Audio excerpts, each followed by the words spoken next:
ચલો હવે આપણે બ્લાઉઝનો છેલ્લો આપણે કમરપટ્ટો બનાવવા માટે આપણે 1.5 ઇંચની આયરી પટ્ટી કાપી લેવાની બંને. આ લાંબી કાપી બે છે એટલે એને આપણે જોઈન્ટ મારવી પડે છે. આ 1.5 ઇંચની આપણે પટ્ટી કાપવાની છે, બરાબર. હવે એને આપણે જોઈન્ટ મારવાની. જોઈન્ટ કઈ રીતે મારવાની છે તે બી જોઈ લો. આમ ક્રોસ સિલાઈ મારવાની છે.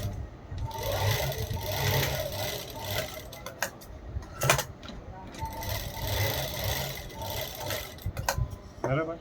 આમ ક્રોસ સિલાઈ મારવાની, પછી આમ ક્રોસ કાપવાનું છે. આમ પટ્ટી આમ સીધી થશે, બરાબર. આ પ્રમાણે આપણે 1.5 ઇંચની પટ્ટી આમ લાંબી કરવાની છે, બરાબર. હવે આપણે આપણું બ્લાઉઝ લેવાનું છે. આ બ્લાઉઝ સીધી બાજુ રાખવાનું છે. આપણે આ 1.5 ઇંચની પટ્ટી છે એને આપણે આ રીતના મૂકવાની છે. એટલે આઈવાળું છે ત્યાંથી આપણે સ્ટાર્ટ કરવાનું છે. આટલેથી આટલું બહાર રાખવાનું છે. 1/2 ઇંચનું દબાણ મારીને આટલેથી ચાલુ કરવાનું છે. એટલે ટક્સવાળું છે તે આપણે આ બાજુ સામેની બાજુ રાખવાનું છે. આ બાજુ પછી આટલે જ્યાં ટક્સ હોય ત્યાં એક ચીપટી લઈ લેવાનું છે નાની અમથી.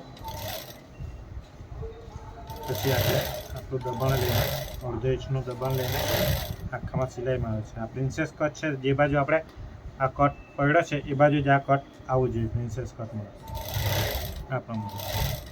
હવે આ સાંધો આવ્યો આ બાજુ છે તો આ બાજુ જ આવવું જોઈએ.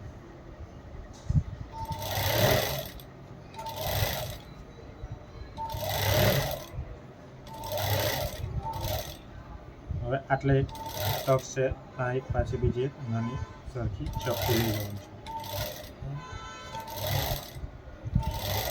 આટલેથી આમ કરીને કાઢી દેવાનું છે. આટલું રાખવાનું છે.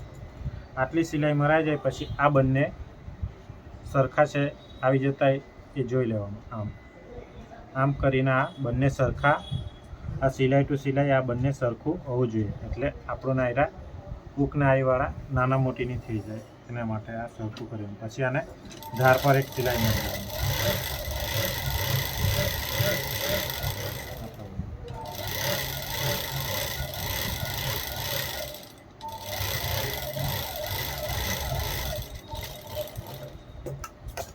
આ પ્રમાણે ધાર પર સિલાઈ મારી દીધી.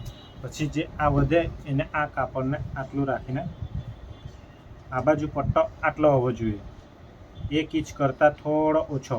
આટલો પટ્ટો આપણે રાખવાનો છે પાછળની સાઈડ. આ જે કાપડ વધે એ બધું આવી રીતના વાળવાનું છે. પછી પટ્ટો પાછળ છે ને આ રીતના આટલો દેખાવો જોઈએ, 1 ઇંચ કરતાં મોટો નહીં દેખાવો જોઈએ. આ રીતના જેટલું વધારે કાપડ હોય તેને આપણે વધારે વાળી દેવાનું, ઓછું હોય તો માપનું રાખવાનું. આ પ્રમાણે આટલું કાપડ આપણે વાળી દેવાનું. પછી આ કાપડ જે વધે છે એને આપણે કટોકટ આ રીતના કાપી કાઢવાનું. એકદમ સરળ ભાષામાં સરળ રીત છે આ આપણી.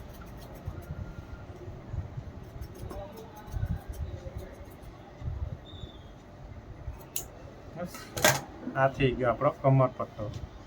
હવે એને આટલું કાપી કાઢવાનું. આ બાજુ બી આટલું કાપી કાઢવાનું છે. હવે આને આ અંદર વાળી લેવાનું છે ને આને પછી આમ આ રીતના અંદર વાળી લેવાનું, બરાબર. હવે એને આપણે ઉપર એક મોટા ટાંકા કરીને ઉપર ખાલી આ પટ્ટો રહે એના માટે આપણે એક સિલાઈ કરી દેવાની.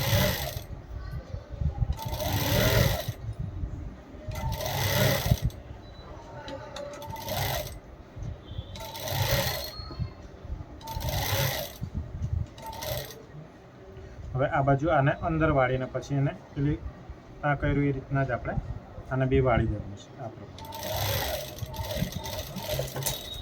આ રીતના આપણો કમર પટ્ટો બેસી જાય. આ રીતના એકદમ આસાનીથી આપણે આ કમર પટ્ટો આપણો બેસી ગયો, એકદમ આસાનીથી આ રીતના આપણે કમર પટ્ટો બેસાડવાનો છે, બરાબર. આપણું આ સીધી રીતનું છે, પાછળનું સીધી બાજુ પાછળ.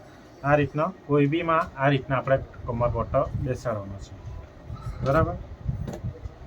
આ રીતના આપણે કમર પટ્ટો બેસાડવાનો છે. સમજ પડી ગઈ ને? બરાબર, ચાલો.